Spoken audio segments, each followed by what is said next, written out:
Grapes for your next happy hour woke. With woke politics coming for your glass of red wine, let's bring in founder and CEO of Republican Red Winery, Paul Johnson. Paul, great to have you on there. So the story here is that we talk about TDS because you have wine. It's called Republican Red, and the retailers blocked you. And that's the whole thing, is they blocked you because they didn't want to offend some of their customers. Tell me about that. That's right. The retailers don't want to offend their customers. The distributors don't want to offend their employees. And so I built this business to be a proud conservative and to put a bottle on the table that reflects our values and starts what I think are important conversations. And yet now I can't get into retail. So I had to pivot, and now I've built an online-only company. Powerful, though, powerful. You got 80,000 customers online. This is Central California wine. We're talking about Monterey County wine here, and it's incredible. But it's one of those things where you have built yourself, without retailers, you have built yourself a base. And talk about that a little bit. Yeah, so we built our winery being unapologetically conservative, unapologetic love for America. And that resonates, you know, in a way that these kind of what I call soulless retail brands, that they can't do because the retailers will shut them out.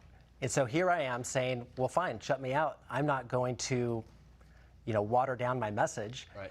And it resonates with people. They really like it. It's interesting because we're going down the line of the wines right here, Paul. You've got, you know, we got the 250. You talked about that. That's kind of the preeminent. That's the big wine. You've got 45, 47, right? That's right. You've got the 1776, 20.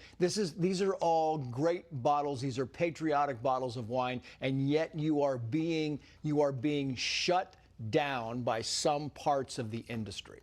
That's right, and our message isn't offensive. I mean, it's love for America. It's love for our president.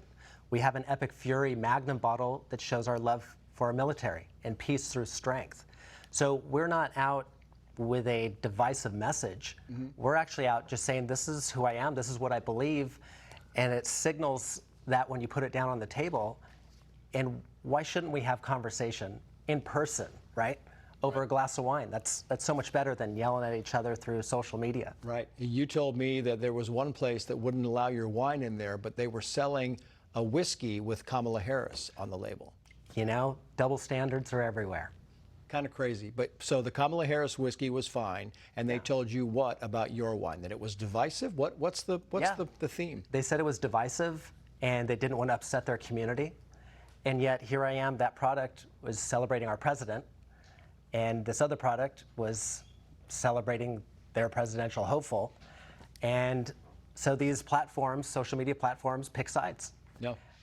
Yeah, it is. It's amazing. Well, best of luck to you, Paul. We thank you for coming on the show. It is Republican Red. It's tremendous. We're going to have a little tasting after the show.